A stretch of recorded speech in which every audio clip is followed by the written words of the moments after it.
오늘 우리에게 주시는 하나님의 말씀은 구약성경 여호수아 24장 14절부터 18절까지의 말씀입니다.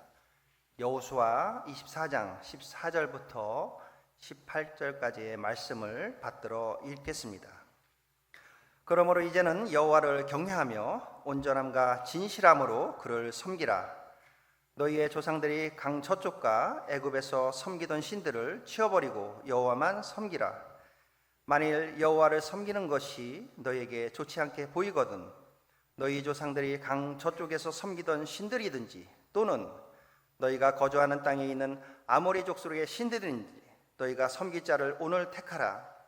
오직 나와 내 집은 여호와를 섬기겠노라 하니 백성이 대답하여 이르되 우리가 결단코 여호와를 버리고 다른 신들을 섬기기를 하지 아니하오리니 이는 우리 하나님 여호와께서 친히 우리와 우리 조상들을 인도하여 애굽 땅 종되었던 집에서 올라오게 하시고 우리 목전에서 그 큰 이적들을 행하시고 우리가 행한 모든 길과 우리가 지나온 모든 백성들 중에서 우리를 보호하셨음이며 여호와께서 또 모든 백성들과 이 땅에 거주하던 아모리 족속을 우리 앞에서 쫓아내셨음이라. 그러므로 우리도 여호와를 섬기리니 그는 우리 하나님 이심이니이다 하니라. 아멘. 교단적으로는 올해가 76주년이고 학교는 또 70주년이 됩니다. 또 의미가 있는 이런 시간에 함께 또 말씀을 나누게 되었는데 잠깐 글 하나 읽고 시작을 하겠습니다. 사랑하는 친구가 있었다. 명문대학을 나와 오라는 것도 많았다. 돈도 명예도 아니라 했다. 그리고 가난한 신학생 시절 눈물을 먹고 그리운 유학 시절 꿈을 먹고 살았다. 사람이 좋아 평생을 목사로 살았는데 어느 날 얼굴에 그늘이 있어 물었다. 사람이 싫어 목회를 접는다 했다. 얼굴도 다시 보고 목소리도 다시 들었다. 멍든 가슴에서 하얀 꽃이 피었다. 오늘은 꽃잎이 날리는 신학교 교정을 서성인다. 제가 한 1년 반 전에 함께 공부했던 또 함께 목회했던 친구가 조기 은퇴를 한다 그래서 그 이야기를 듣고 참 가슴 아파하면서 썼던 글입니다. 이 이야기를 하는 것은 우리가 70년이라는 역사 속에 저마다 이 학교와 이 교정과의 이야기가 있을 것입니다.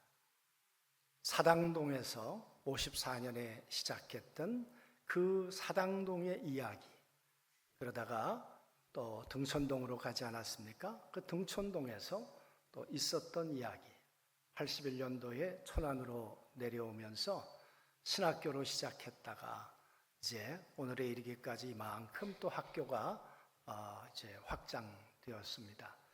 그때마다 함께 구성원들하고 또 많은 이야기가 있었을 것이다. 제게는 40여 년 전에 그리고 40여 년 후에 있었던 이야기가 되겠습니다. 오늘 이 여호수아도 성경은 여러 가지 장르에서 기록이 되어 있지만 여호수아는 역사서이지요. 성경은 의견을 기록한 것이 아니라 사실을 기록한 책이 아닙니까? 그러니까 이 사실이 역사 속에 있었단 말이죠. 우리가 1446년경에 애굽에서부터 출애굽했다. 우리는 그렇게 알고 있습니다. 그러면 광야 40년을 지나고 그리고 가나안에 들어와서 가나안에 7년 동안의 전쟁을 통해 이제 가나안 땅을 정복하고 그리고 이제 땅 분할을 한 다음에 아마 이 여호수아가 죽기 전에 했던 마지막 대화라고 생각이 드는데, 여러분 성경이라고 하는 것은 사실이 있었고 그 사실이 구존으로 기록이 되다가 어느 때인가 기록이 필요한 시점이 되었을 때 여러분 기록된 거 아니겠습니까? 이 책이 기록될 때는 바벨론 포로 시기입니다. 그러니까 약 한 간격으로 본다면 한 900년 정도 간격이 있을까요? 바벨론 포로가 586년에 이스라엘 백성들이 바벨론 포로로 잡혀가 있을 때 이 글이 왜 필요했을까? 그래서 우리는 성경을 읽을 때 제1독자, 그때 이 성경을 읽는 사람들의 상황과 처지를 우리가 이해하고 이 글을 읽어야 된다는 거죠.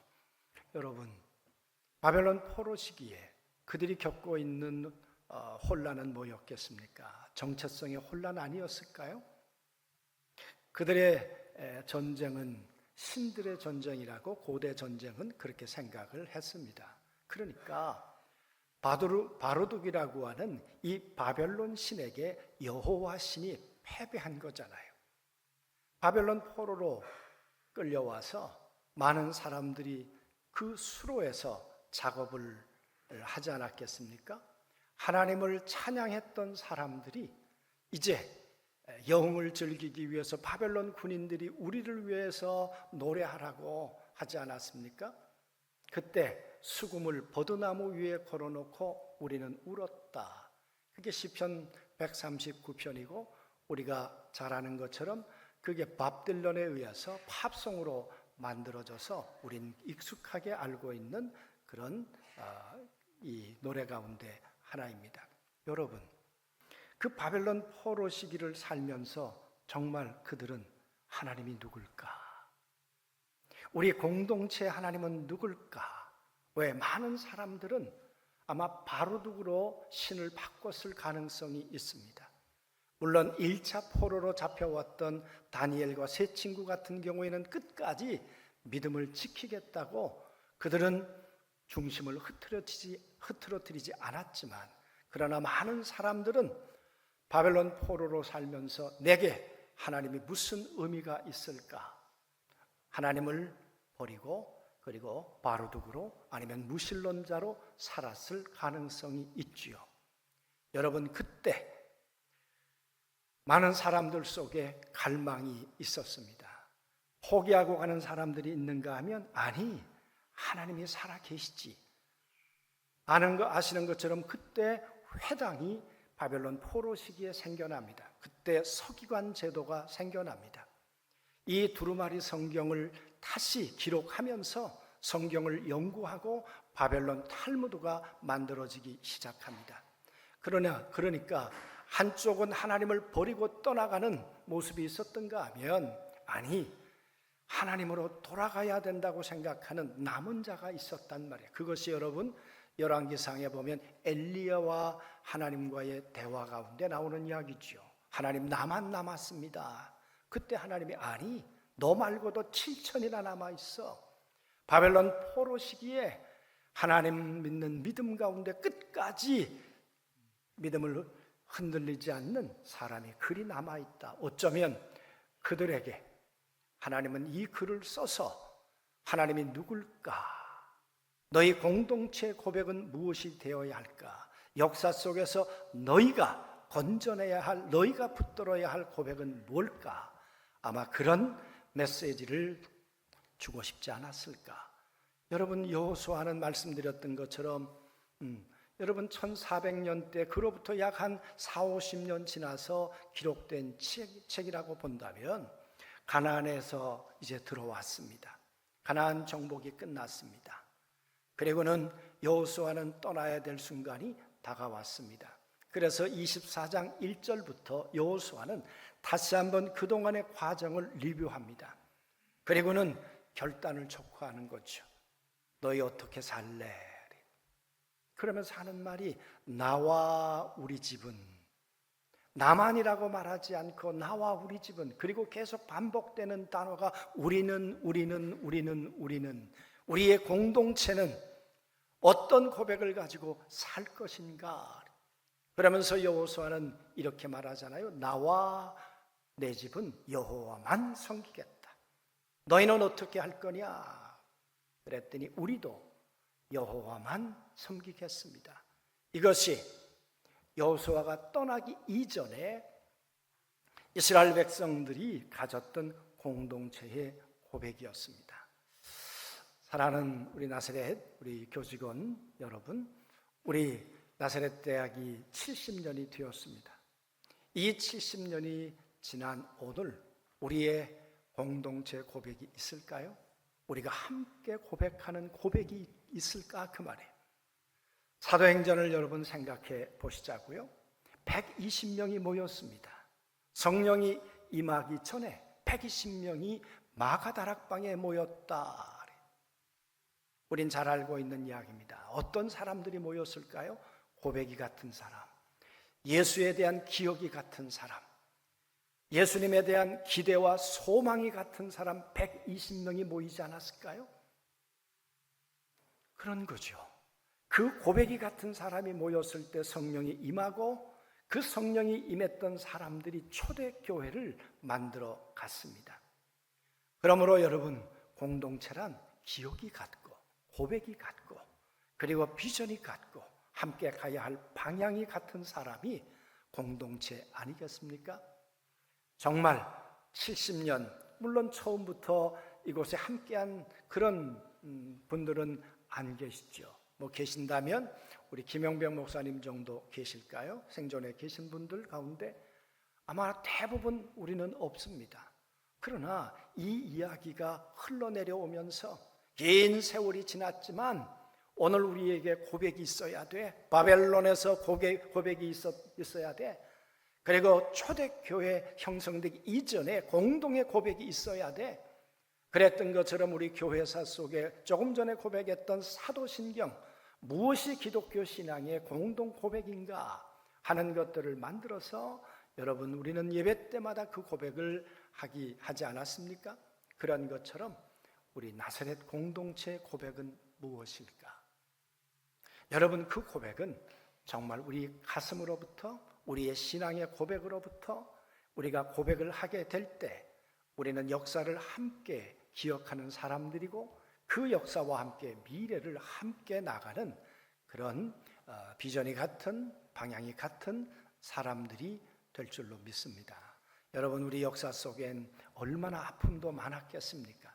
여러분, 이스라엘 백성들이 애굽에서 나오는 과정도 그랬고 광야를 걷는 동안에 얼마나 많은 실패와 아픔과 상처가 있었습니까? 다 온 것 같았는데, 그런데 여러분, 이 요단강을 건너기 전에 얼마나 많은 사람들이 또 우상을 섬기다가 죽고 그 실패와 그 연약함이 반복되는 그런 역사였는가 그 말이에요. 그러나 여러분, 그들을 놓지 않고 인도하셨던 분은 하나님이십니다. 하나님이 그들을 인도하셨고 그 하나님은 요단을 건너게 하셨고 그리고 가나안에 들어와 약속대로 12지파를 나누게 하셨습니다. 그래서 가나안의 진주원은, 진짜 주원은 하나님이신 것이죠. 이런 역사를 통해 하나님이 누군가를 고백할 수 있는가?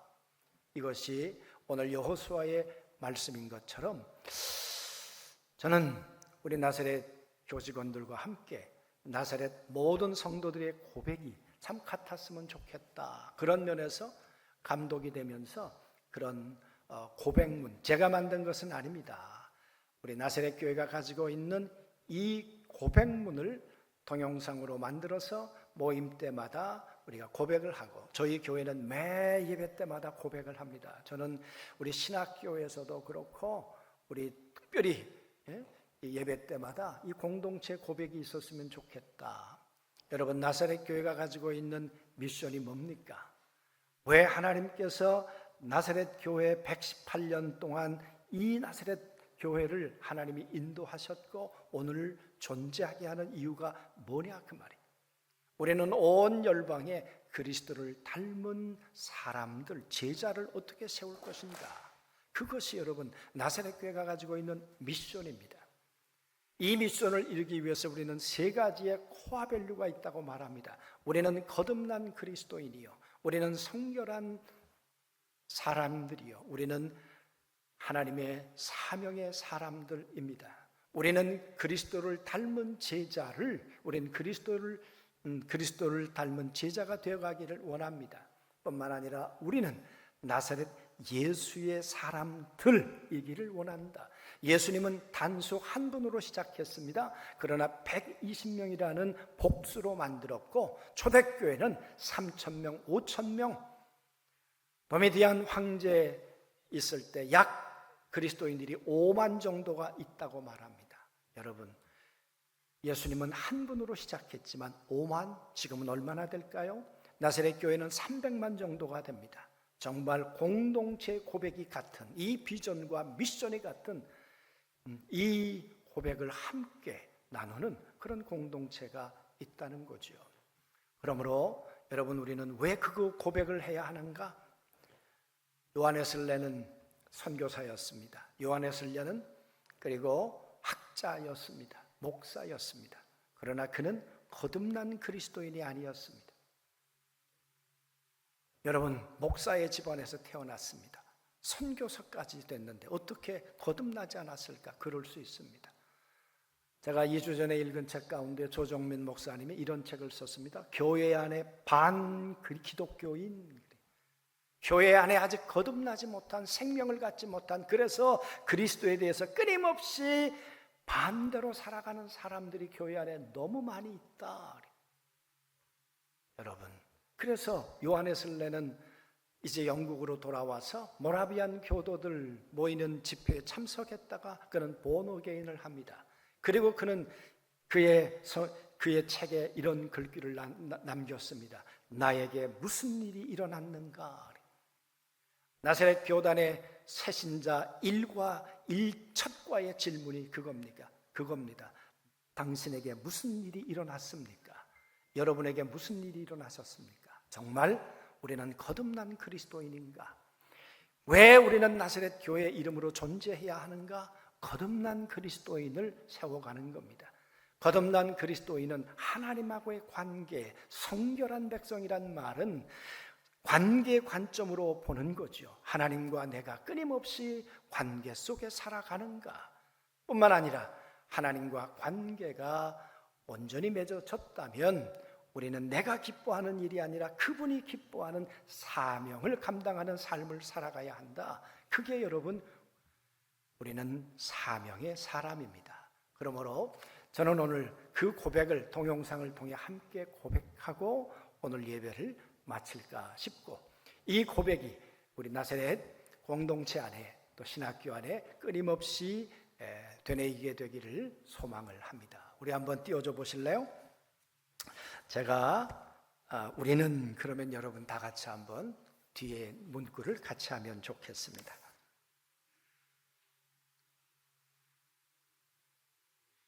올려보시죠. 우리는, 여러분 크게 따라하십시오. 우리는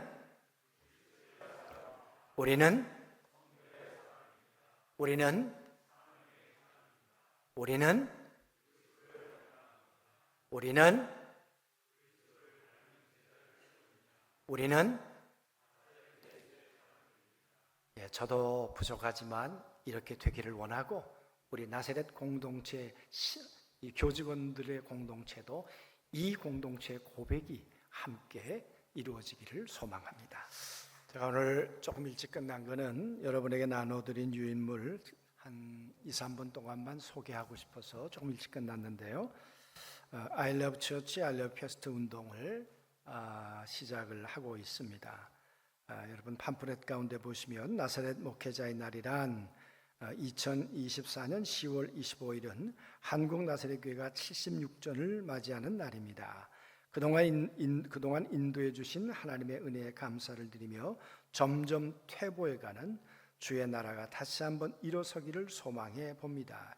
이를 위해서 목회자는 교회를 사랑하고 성도는 목회자를 사랑하는 운동을 전 나사렛 가족과 함께 시작하고자 합니다. 그래서 이번 주일날 선포식이 있고요. 사모들을 위한 일일 축제가 있고, 목회자 날 예배가 있고, 목회자 세미나, 그리고 76주년 기념식으로 우리 등마루 교회, 그러니까 지금의 목동에 신학교가 있었던 자리에다가 신학교가 있었다고 하는 표지석을 우리가 25일 날 그때 세우려고 합니다. 그래서 여러분 보시죠. 뒷페이지에 보시면 옆에 있어 힘이 되겠습니다. 얼마 전 에레미야 말씀을 읽으면서 그런 말씀이 있었습니다. 모든 책임은 지도자들에게 있다. 100% 동의합니다. 학교이든 교회이든 책임은 지도자들에게 있습니다. 목자들에게 있다. 그래서 먼저 목회자들이 회개해야 되고, 그리고 정말 하나님이 값주고 사신 성도들을 사랑하는 일, 그 일에 우리가 본을 보여야 하고, 성도들 역시도 회개하고, 그리고 정말 몸된 교회를 사랑하는 그런 전기가 필요하겠다 싶어서 목회자의 날 시작을 하려고 합니다. 우리 구성원들도 기도해 주시고, 또 교회 돌아가시면 다 귀한 일꾼들일 텐데 교회에서도 이런 I love church, I love pastor 운동이 있다는 걸 또 알려주시고 함께 동참해 주시면 고맙겠습니다. 축도하겠습니다. 이제는 우리 구주 예수 그리스도의 은혜와 하나님 아버지의 무한하신 사랑과 성령님의 감화 교통하시는 은혜가 오늘 예배를 드린 사랑하는 모든 교직원들과 학생들 위에 이제로부터 영원토록 함께 하시옵기를 간절히 축원하옵나이다.